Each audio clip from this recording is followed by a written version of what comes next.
신약성경 167면에 있습니다. 요한복음 12장 20절부터 26절까지 이 계시의 말씀을 봉독할 때 살아계신 하나님의 음성을 들을 수 있기를 바랍니다. 명절에 예배하러 올라온 사람 중에 헬라인 몇이 있는데 그들이 갈릴리 베세다 사람 빌립에게 가서 청하여 이르되 선생이여 우리가 예수를 배웠고자 하나이다 하니 빌립이 안드레에게 가서 말하고 안드레와 빌립이 예수께 가서 여쭈니 예수께서 대답하여 이르시되 인자가 영광을 얻을 때가 왔도다. 내가 진실로 진실로 너희에게 이르노니 한 알의 밀이 땅에 떨어져 죽지 아니하면 한 알 그대로 있고 죽으면 많은 열매를 맺느니라. 자기의 생명을 사랑하는 자는 잃어버릴 것이요 이 세상에서 자기의 생명을 미워하는 자는 영생하도록 보존하리라. 사람이 나를 섬기려면 나를 따르라. 나 있는 곳에 나를 섬기는 자도 거기 있으리니 사람이 나를 섬기면 내 아버지께서 그를 귀히 여기시리라. 아멘. 2019년 신년주일이 되었습니다. 여러분은 새해가 되어서 어떤 소원을 품으셨습니까? 새해에는 가정의 화목과 건강, 또 교회의 부흥, 국가의 번영 등을 소망합니다. 우리의 가정과 교회, 국가가 영광스러운 한 해가 되기를 꿈꿉니다. 그러한 꿈과 소원이 성취되시기를 축복합니다. 근데 영광을 얻으려면 조건이 있습니다. 고난의 길을 지나가야 됩니다. 로마서 8장 17절 자녀이면 또한 상속자 곧 하나님의 상속자요 그리스도와 함께한 상속자니 우리가 그와 함께 영광을 받기 위하여 고난도 함께 받아야 할 것이니라. 우리는 하나님의 자녀, 하나님의 상속자예요. 영광스러운 신분입니다.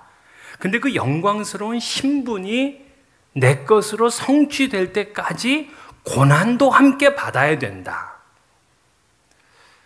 고난이 싫죠. 그러나 현재의 고난은 장차 우리에게 나타날 영광과 좋게 비교할 수 없다고 했습니다. 현재의 고난이 힘들고 이것 때문에 괴로워요. 그러나 장차 누리게 될 영광과는 비교가 안 됩니다. 영광스러운 성취를 위해서 고난을 감내해야 됩니다. 사업을 하는 분들도요, 위기가 없이 사업하는 분들이 없더라고요. 그 아침부터 늦게까지 땀을 흘려 수고합니다. 좀 재정적으로 어려우면은 그냥 또 자본을 어디서 또 끌어가지고 투자를 합니다. 그렇게 어려운 시간을 가지면서 그들은 사업의 영광스러운 날을 기대하죠. 그런데 신앙에 있어서는 고난을 거부하고 영광만을 사모하는 사람들이 있어요. 경건의 훈련, 자기를 쳐서 복종시키는 훈련은 하지 않습니다. 편의주의적인 신앙으로 삽니다. 그리고는 마지막에 영광을 얻고 싶어 하는 거죠. 안 됩니다. 제자도라는 유명한 책을 쓴 데이비드 왓슨은 그의 책에서 이렇게 지적을 했어요. 예수님의 사역은 이상하리만큼 결실이 적었다.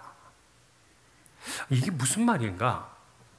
예수님 당시에 많은 병자를 치유하시고 그리고 사탄을 몰아내시고 그리고 마음이 상한 자, 가난한 사람들, 소외된 사람들의 친구가 되어주셨어요. 그리고 먹을 것도 주셨잖아요. 예수님이 가는 곳마다 사람들이 인산인해였습니다. 구름대처럼 많이 몰렸습니다. 심지어 수만 명을 모아놓고 집회를 인도하기도 했습니다. 그런데 예수님이 주는 떡, 예수님이 행하는 기적을 보고는 많은 사람들이 모였는데 예수님의 말씀을 듣고는 사람들이 떠나가기 시작했어요. 그래서 정작 마지막에 남아있는 사람들은 아주 소수였습니다. 왜? 예수를 믿으면 요구되는 남다른 삶이 있었기 때문에 그들은 예수의 말씀을 듣고는 예수의 캠프에 머무를 수가 없었습니다. 예수님의 그 기적을 보고서 찾아온 사람들, 그들은 일종의 초신자예요. 그럼 초신자는 아주 소중하게 다뤄야 되잖아요. 근데 예수님은 당신을 따르기를 원하는 자들에게 너무 솔직하게 말씀을 하셨어요. 누가복음 9장 58절, 여우도 굴이 있고 공중에 새도 집이 있으되 인자는 머리 둘 곳이 없다. 아니, 자기 자신도 머리 둘 곳이 없는 분을 누가 따르고 쫓겠습니까?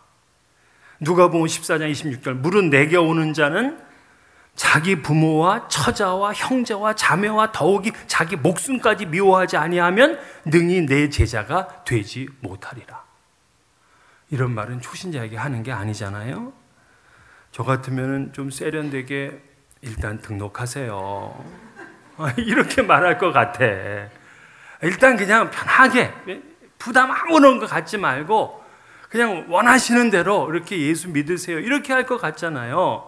근데 우리 주님은 처음 온 초신자에게 예수를 믿게 되면 포기해야 되고 미워해야 될 것이 있다고 말씀을 하신 거예요. 그 말씀이 부담스러워서 떠나간 겁니다.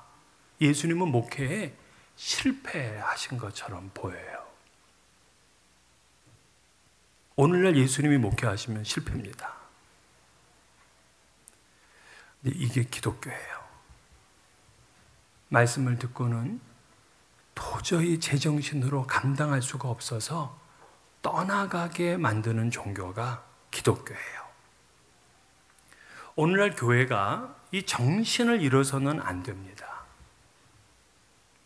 편하게 예수 믿고 편의주의적으로 살다가 마지막에 영광을 얻는, 그거는 우리가 아는 기독교가 아닙니다. 결국 유럽과 미국의 교회가 그걸 기독교로 착각하다가 교회가 문을 닫고 사람들은 많이 떠났어요. 주님은 쭉정이 한 부대보다 알곡 하나를 귀하게 여긴다는 사실을 알아야 됩니다. 그러면 알곡 신자는 어떻게 살까요? 첫 번째, 알곡 신자는요, 땅에 떨어져 죽는 삶을 삽니다. 24절에 보면 내가 진실로 진실로 너희에게 이르노니 한 알의 밀이 땅에 떨어져 죽지 아니하면 한 알 그대로 있고 죽으면 많은 열매를 맺느리라. 자, 밀알의 삶은 두 가지예요. 죽음과 죽지 않음. 근데 그 결과는 엄청나게 달라요. 죽지 않으면 한 알 그대로 존재합니다. NIV 성경에 보면 a single seat이라고 그랬어요. 그러니까 자기 혼자만 사는 거야. 혼자만 독야 청청이야. 실제로 그 이집트 피라미드에, 그 피라미드가 만들어진 뒤에 5,000년이 지나서 그 피라미드 안을 들어가 봤대잖아요. 근데 그 안에서 발견된 것 가운데 밀알 한 알이 있었다 그래요. 밀알 몇 개가. 근데 그 밀알 몇 개가 5,000년이 지났는데도 썩지 않고 있더랍니다. 그래서 그걸 가져다가 이 땅에 심었더니만 그 껍질이 깨지고 뿌리가 내리더니만 줄기가 자라서 열매를 맺었다는 것입니다. 딱 닫고 있으니까 5,000년 동안 있어도 자기 혼자야. 그러나 땅에 떨어져 죽으니까 열매를 맺어요. 여러분, 그리스도적이란 많은 열매를 맺는 삶입니다. 그러려면 땅에 떨어져 죽어야 돼요. 죽어야 많은 열매를 맺습니다. 밀은요, 벼목, 벼과에 속하는 두해살이 풀입니다. 빵의 원료가 되잖아요. 그런데 한 알의 밀알이 보잘것없어요. 너무 작아요.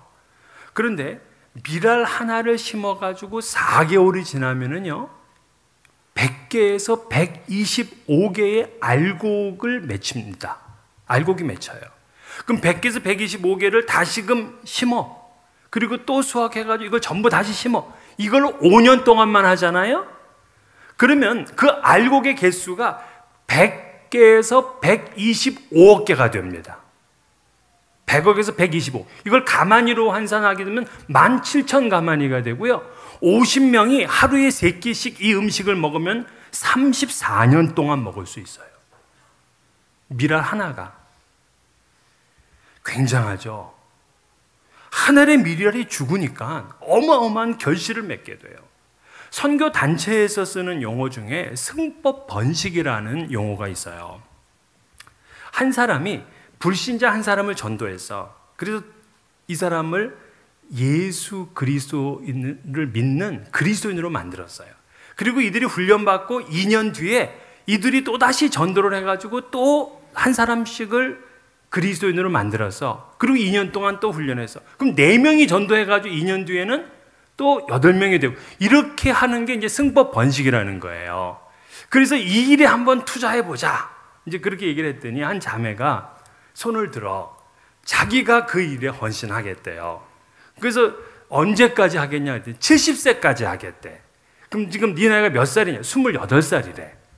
28살부터 이 일을 시작해서 70세까지 하면 몇 명의 그리스도인으로 만들 수 있느냐? 또 수학과 다니는 학생이 있더라고요. 계산하라 그랬어. 그랬더니 금방 계산합니다.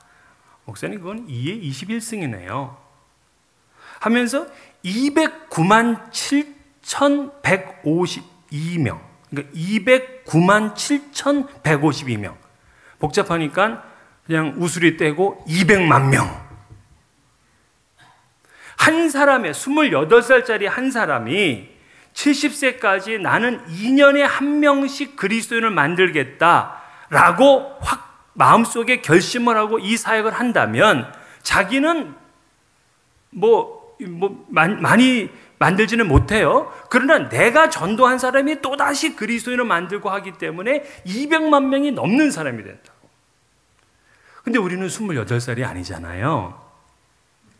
40세가 된 사람이 나는 30년 동안 그 일을 하겠습니다 라고 결단하게 되면 그를 통해서 32,768명의 그리스도인이 생깁니다. 50세가 돼서 하겠다. 50세가 되신 분이 이 일에 작정하면 1,024명. 60세가 되어서 나 10년 동안 하겠다. 32명. 이것이 미랄의 법칙입니다. 그런데 미랄이 안 죽잖아요. 70이 아니라 100년이 돼도 혼자야. 죽어야 합니다. 땅에 묻어야 됩니다. 은사는 묻지 마세요. 은사는 묻지 말고, 달란트는 묻지 말고, 욕심과 교만과 자기 의유와 자기 자랑 이런 걸 다 묻으세요. 죽지 못했기 때문에 우리 가정이 행복하지를 못했고, 죽지 않았기 때문에 우리 교회가 영광을 보지를 못하는 것입니다. 죽어야 많은 열매를 맺어요. 두 번째, 알곡 신자는요, 세상의 삶을 미워해요. 자, 미랄이 죽는다는 게 무슨 뜻이냐? 우리 죽음 그러면은 희생, 헌신 이런 단어가 먼저 떠오르잖아요. 근데 희생과 헌신을 좀 길게 풀이했으면 이렇게 풀이할 수 있어요. 세상을 미워하고 오직 주님만을 섬기는 삶, 이렇게 얘기를 할 수 있어요. 이것이 바로 미랄이 땅에 떨어져 죽는 삶입니다. 세상의 삶을 미워하지 않으면 그 사람은 못 죽어요. 오늘 본문에서 땅에 떨어져 죽음으로 많은 열매를 맺는 자, 이 사람을 뭐라고 불렀냐면 자기 생명을 미워하는 자, 이렇게 불렀어요. 25절입니다. 자기의 생명을 사랑하는 자는 잃어버릴 것이요, 이 세상에서 자기의 생명을 미워하는 자는 영생하도록 보존하리라. 자기 생명을 미워한다, 이 말 잘 이해하셔야 돼요. 자기의 삶을 무가치하게 여기라, 그거 아닙니다. 리빙 바이블에 보면 이렇게 되어 있어요. If you despise your life down here, 즉 여기 이 아래에서의 너의 삶을 미워하는 것, 경멸하는 것, 그렇다면 그는 많은 열매를 맺는다, 이 얘기예요. 그러니까 땅을 보지 않고 하늘을 보며 사는 삶입니다. 사람이 죽지 못하는 이유가 이 세상의 삶에 연연해 있거든요. 육체의 쾌락과 세상 재미를 포기하지 못하기 때문입니다. 세상의 삶에 대한 미움이 없이 희생할 수가 없고요, 헌신할 수가 없고요, 포기할 수가 없습니다. 신앙은 세상과 십자가의 양자택이래요. 예수님은 누구든지 나를 따라오려거든 자기를 부인하고 자기 십자가를 지고 나를 따를 것이니라. 자기 십자가를 져. 우리가 십자가 지면 어떻게 돼요? 죽는 거라고. 내가 기준이 되면 주님 못 따라요. 자기 부인이 먼저입니다. 자기의 경험, 자기의 종교, 자기의 즐거움을 부인하지 않고는 십자가를 질 수가 없어요. 십자가를 지지 않고는 예수님을 따를 수가 없어요. 그러면 여러분, 세상 재미가 얼마나 좋습니까? 세상 재미가 굉장히 매력적이거든요. 우리는 언제든지 돌아갈 수 있는 그런 준비가 돼 있는 사람들이에요. 그런데도 왜 세상의 삶을 미워하고 십자가를 지고 예수님을 따라야 되느냐? 이것이 생명을 영원히 보존하는 길이다, 이렇게 말씀해 주고 있는 거예요. 사람들은요, 교회 지도자가 되고 싶어 해요. 장로도 되고 싶어 하고 권사도 되고 싶어 하고. 그러나 정작 희생과 자기 부인은 없습니다. 세상에서 온갖 쾌락을 즐기면서도 교회에 와서는 리더가 되고 싶어 합니다. 죽지 않은 사람이 교회의 리더가 되면 교회는 슬픕니다. 바울은 과거 최고의 학벌과 출신을 자랑하고 살았습니다. 그는 그것만으로도 출세가 보장됐고요, 사람들의 존경을 받고 살 수 있었어요. 세상의 인정을 받을 수 있었습니다. 근데 그는 예수를 믿는 그 날부터 그는 고난의 길을 간 거예요. 나는 날마다 죽노라 그랬어요. 그러면서 갈라디아서 5장 24절에 그리스도 예수의 사람들은 육체와 함께 그 정과 욕심을 십자가에 못 박았느니라. 그리스도 예수에서, 이게 바울뿐만이 아니에요. 그리스도의 예수의 사람들, 즉 그리스도인들은 자기 육체와 함께 그 정과 욕심을 십자가에 못 박았. 왜? 그러지 않으면 예수를 못 따르거든요. 신앙은 세상의 삶을 미워하는 것입니다. 새벽 기도에 나오기보다는 추운 겨울에 따뜻한 잠자리에 있으면 진짜 편해요. 그러나 우리는 기꺼이 고난을 자초합니다. 훈련받고 봉사하는 것보다 그냥 아무 일 안 하는 게 만사 편해요. 봉사훈련은 고난을 자초하는 일입니다. 평생 옆에 사람들한테 예수 믿으란 말 하지 않고 전도하지 않고 살면 편합니다. 그러나 고난을 자초하기에 우리는 전도를 하는 것입니다. 그래서 알곡 신자는 기꺼이 세상적 삶을 미워하고 십자가를 지고 주님을 따릅니다. 세 번째 알곡 신자는 주님을 섬긴다 그랬어요. 미랄이 죽는다는 것이 바로 세상을 미워하고 오직 주님만을 섬긴다라는 거잖아요. 자, 그리스도인을 이 갈라디아서 2장 20절에 사도 바울이 잘 얘기를 했어요. 그 말씀의 핵심은 뭐냐면 내가 죽고 내 안에 그리스도께서 사신다는 거예요. 그러니까 그리스도인은 그리스도를 주로 섬기는 사람이에요. 교회는 교회의 정의가 뭡니까? 그리스도를 주로 고백하는 사람들의 모임이에요. 그렇기 때문에 우리는 주님을 섬기는 사람들인데 주님을 어떻게 섬겨? 26절에 사람이 나를 섬기려면 나를 따르라 그랬어요. 주님을 섬기는 사람은 주님을 따르는 사람이야. 주님의 말씀을 듣고 주님을 따라요. 주님의 뜻을 알고 주님을 따릅니다. 자, 우리가 예배를 잘 드리고 교회에서 봉사하는 것, 이거 주님 따르는 건 맞아요. 그러나 이게 다가 돼서는 안 돼. 이거는 일주일에 몇 시간밖에 안 되잖아요.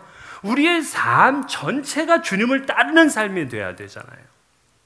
그러면 주님을 따르려면 주님이 원하시는 삶이 뭔지를 알아야 돼요. 여러분, 효도가 뭡니까? 효도는 부모님의 뜻을 잘 알고 헤아려서 그분을 공경하고 섬기는 것이 효도예요. 그래서 이 효자, 효녀들의 특징은 뭐냐면 자주 부모님 생각을 해. 그래서 우리 부모님은 어떻게 해야지 기쁘게 해드릴 수 있는데 이거를 묵상해. 그리고 그걸 실행해. 그게 효자, 효녀가 되는 길이에요. 아무런 생각 없이 지내다가 그냥 만나가지고 이게 아니에요. 마찬가지로 주님을 섬기는 삶이란 뭐냐? 예수님이라면 어떻게 하실까? 예수님의 뜻은 무엇인가? 이것을 우리가 삶의 마디마디마다 묻는 거예요. 이게 주님을 섬기는 삶이에요. 이게 영성이에요. 자, 영성의 깊이를 더하는 사람들은 어떤 특징을 가지고 있느냐? 항상 예수님이라면 어떻게 하실까? 이때 주님의 뜻은 무엇인가? 자꾸 물어. 이런 묵상의 삶이 그의 영성의 깊이를 더하는 거예요. 근데 우리는 잘 안 물어. 왜? 물으면 내가 포기해야 될 것들이 있거든요. 내가 바꿔야 될 것들이 있거든요. 바꾸고 싶지 않아. 포기하고 싶지 않아. 그래서 예수님이라면 어떻게 하실까? 안 물어. 묻지 않으니까 섬기지 못해요. 알곡 신자는 자신이 땅에 묻히고 죽는 거예요. 그 말은 다른 말로 세상을 미워하고 오직 주님만을 섬기는 것입니다. 여러분은 새해 가지고 있는 소원, 거기다 한 가지 더 추가해 주세요. 나는 올해는 예수님이라면 어떻게 하실까 하는 질문의 삶을 살겠다 하고 결단을 하십시오. 바울 사도는 너희는 이 세대를 본받지 말고 오직 마음을 새롭게 함으로 변화를 받아 하나님의 선하시고 기뻐하시고 온전하신 뜻이 무엇인지 분별하도록 하라. 세상을 본받지 말고 주님의 뜻을 분별하라. 이게 그리스도인에게 주는 명령이었어요. 이것이 바로 땅에 떨어져 죽는 미랄의 삶입니다. 이 미랄의 삶이 힘들고 어려울 것 같습니까? 천만에요. 여러분들이 누리게 될 영광에 비하면 이거는 너무나 아무것도 아닌 거예요. 오늘 약속이 있습니다. 이렇게 미랄의 삶을 살게 되면 어떤 약속이 있느냐? 첫째는 많은 열매를 맺는다는 거예요. 내가 열매를 맺지 못한 이유, 내 가정과 우리 교회에서 열매를 맺지 못한 이유가 내가 죽지 않았기 때문이라는 사실이죠. 죽으면 많은 열매를 맺어. 또한 두 번째 복이 뭐냐면 생명을 영생하도록 보존한다. 사실 제가 한 주간 동안 이 말씀이 되게 제게는 좀 고민이었어요. 생명을 영생하도록 보존한다. 그럼 뒤집어 보면 생명을 영생하도록 보존하지 못할 수 있다 이런 말도 되잖아요. 우리는 한 번 세례 맞으면 이거로다가 끝까지 그냥 내 마음대로 살다가 천국 가는 거로 알고 있는데 생명을 영생하도록 보존하지 못할 수 있다 해요. 언제? 미랄의 삶을 살지 않으면. 그래서 죽으셔야 됩니다. 세 번째는 하나님께서 귀히 여기신대요. 죽지 않고요. 아주 날쌘 검처럼 사는 분들이 있어요. 하나님이 근심합니다. 목사도 그분 때문에 근심하고요. 그의 삶에 열매가 없습니다. 그러나 내가 죽으면 하나님께서 귀히 여기십니다. 하나님 미리 죽으면 멋진 보상이 기다리고 있습니다. 오늘 말씀을 마치기 전에 파인애플 이야기를 드리고 마치려고 합니다. 예수 전도단의 제자 훈련을 받게 되면은요, 꼭 읽어야 되는 필독서 중에 한 권이 바로 파인애플 이야기입니다. 조그만 책자인데요. 이 책은 이 더치 뉴기니아에서 선교 사역을 했던 한 선교사의 간증집이에요.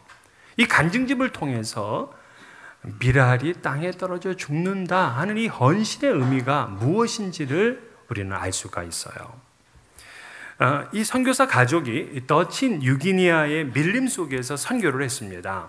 근데 선교를 하던 중에 신선한 과일을 먹고 싶었어요. 그래서 선교부의 도움으로 파인애플 이 묘목 100그루를 얻었습니다. 그래서 원주민을 고용해가지고 품삯을 주고서 나무를 심게 했습니다. 3년이 지났더니 열매를 맺기 시작했어요. 근데 원주민이 이 익은 파인애플을 자꾸 따가기 시작하는 거예요. 아니, 그걸 먹으려고 3년을 기다렸는데 원주민들이 다 따가니까 이거 어이가 없었습니다. 이 선교사의 부인은 병원을 운영을 했고 약도 무료로 주고 뭐 치료비도 받지를 않고 그렇게 이제 봉사를 했거든요. 그런데 원주민들이 파인애플을 다 따가니까 병원문을 닫겠다고 협박을 했습니다. 그런데도 계속 따가. 그래서 병원문을 홧김에 닫아버렸어요.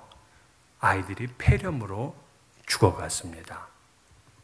도둑 하나 때문에 자기가 선교하는 원주민들의 자녀를 죽게 할 수는 없잖아요. 그래서 하는 수 없이 선교사는 다시 병원 문을 열었습니다. 그런데 나중에 이 파인애플을 누가 훔쳐가는지를 알게 됐어. 보니까는 자기 파인애플 나무를 심은 그 사람이었어요.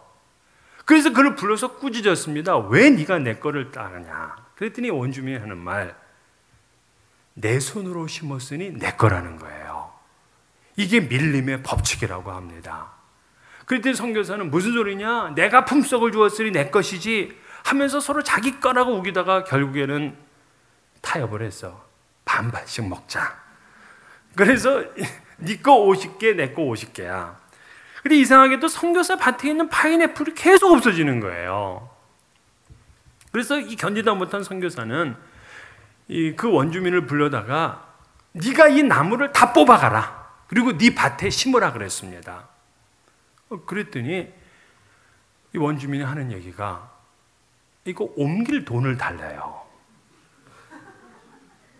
그리고 자기는 밭이 없으니까 밭을 살 돈을 줘야 되고 그 밭을 또 일궈야 되니까 풋상을 달래는 겁니다. 너무 어이가 없었어요. 그래서 이 원주민에게 진절머리가 난 이 선교사는 가라 그러고 그 와이프하고 둘이서 나무를 다 뽑았습니다. 던져버렸어요. 그리고는 새 과목을 샀어. 그리고는 또다시 원주민들을 고용을 했습니다. 그래서 이들에게 처음부터 아예 계약을 한 거예요. 당신들이 이 나무를 심는 수고비는 내가 주겠다고. 그러나 이 열매는 나와 나의 가족만 먹을 수 있으니까 그렇게 하려고. 그랬더니 원주민들이 우린 그렇게 못한대. 먹어야 된대. 그래서 선교사는 뭐라고 얘기했냐면 그러면 너희들에게 칼을 내가 선물로 하나씩 더 주겠다. 칼. 그리고는 간신히 설득을 해서 그 원주민들이 동의를 했습니다. 이제 나무를 심고 3년이 흘렀어요. 파인애플을 따먹을 때가 됐는데 파인애플을 또 몽땅 도둑맞기 시작하는 거예요. 그래서 이 화가 너무 난 이 선교사는 병원 문을 닫을 수는 없고 이 선교사님이 또 상점을 운영을 했는데 그 상점 문을 닫아버렸습니다. 그랬더니 성냥도 못 사, 소금도 못 사, 낚싯바늘도 못 사는 거예요. 그러니까 원주민들이 살 수 없다고 다 떠나네. 파인애플은 혼자 마음껏 먹을 수 있었는데 사람들이 없으니까 선교를 할 수가 없는 겁니다. 그래서 또다시 상점 문을 열었어요. 원주민은 돌아왔고 파인애플은 또다시 없어지기 시작했습니다. 정말 회의를 느꼈어요. 그래서 이 선교사가 이제 자기 본국에 돌아가서 이제 선교 세미나를 참석을 했는데 그 강사분이 우리가 가진 모든 것을 하나님께 드려야 된다 하는 주제의 강의를 하신 거예요. 그러면서 그는 그때 깨달았어. 내가 그걸 한번 실천해 보자. 그리고 돌아오자마자 하나님 앞에 이 과수원을 나는 하나님께 드립니다 하고 서원을 했어요. 그리고 하나님은 정말 어떻게 관리하시는지를 보고 싶었습니다. 하나님께 드리고 나니까 파인애플이 없어져도 신경이 안 쓰여. 왜? 내게 아니고 하나님 거니까. 그러면서 계속해서 파인애플은 없어지니 속으로 생각하기를 하나님도 별 수 없으시구나 이렇게 생각을 하고 놔뒀어요. 근데 그러는 중에 원주민들이 선교사를 찾아온 겁니다. 그럼 선교사에게 뭐라고 하냐면 이제야 당신이 그리스도인이 되었습니다. 아니 너무 어이가 없었어요. 그러니까 예수를 믿은 지 지금 20년이 넘었는데 이제 그리스도인이 됐다니. 그래서 화가 났지만 그래도 물었어요. 왜 그런 말을 하느냐. 그랬더니 아니 우리가 파인애플 열매를 훔쳐가도 당신이 화를 내지 않기 때문에 그렇다 하고 대답을 하는 거예요. 선교사가 또 대답을 했어. 아, 내가 화를 내지 않은 이유는 이제 이 파인애플은 내게 아니라 하나님 것이기 때문이다 하고 얘기를 했어요. 원주민들 깜짝 놀랐어. 아니 그건 미리 얘기를 해야지. 하나님의 것이면 우리도 가져갈 수가 없다 하면서 훔쳐가진 않는 거예요. 그 파인애플은 다 익어서 썩어가는데 누구 한 사람도 이거 안 가져가니까 선교사는 그냥 썩어버리느니 원주민들에게 나눠줘야 되겠다 싶어서 그가 따가지고 돌아다니면서 원주민을 나눠주는 겁니다. 그리고는 원주민들에게 이걸 다 가져가라 그랬어요. 근데 원주민들이 그 파인애플을 따가지고는 오히려 선교사에게 가져오는 겁니다. 그러면서 그들이 함께 파인애플을 먹으면서 기뻐했어요. 선교사는 이때 큰 깨달음을 얻었습니다. 내가 변하니까 그들도 변한다는 사실이죠. 하나님께 맡겨보니까 재밌거든요. 그래서 이 선교사는 자기의 것을 다 하나님께 맡기기 시작했습니다. 자기가 쓰던 삽 하나님께 드렸습니다. 자기가 부는 하모니카 하나님께 드렸습니다. 자기가 쓰는 그릇 하나님께 드렸습니다. 그랬더니 원주민들이 다 가져와서 쓰는 거예요. 그런데 내게 아니니까 이제 내가 그것 때문에 마음에 힘들 필요가 없어. 근데 그제서야 원주민들이 이 선교사를 돕기 시작하고 그들이 그리스도인이 되기를 시작했습니다. 하나님의 것인 파인애플은 함께 나누어 먹었습니다. 이 선교사는 하나님에 대한 헌신과 사랑만이 사람들을 움직일 수 있다는 것을 깨닫게 되었어요. 오늘 우리 교회는 창립 14주년이 되었습니다. 새해에는 여러분 어떻게 사실 것입니까? 여러분의 삶을 우리 하나님께 드리는 헌신의 삶을 살았으면 좋겠어요. 다 내 것이라고 하니까 이것 조금 건들면 우리가 못 견딘 거거든요. 그것 때문에 힘들고, 그것 때문에 울고, 그것 때문에 미워하고, 그것 때문에 속상하고, 우린 다 그래서 내 거기 때문에. 여러분, 예수님은 자기 몸도 하나님께 드렸기 때문에 그 몸을 십자가에 못 박는 사람을 위해서도 저들을 용서해 달라고 기도합니다. 내게 아니니까. 여러분, 내 시간, 내 물질, 내 자존심, 내 명예, 내 영광, 모든 걸 다 하나님께 드리면 하나님께서 그걸 통해서 놀라운 열매를 맺게 하실 것입니다.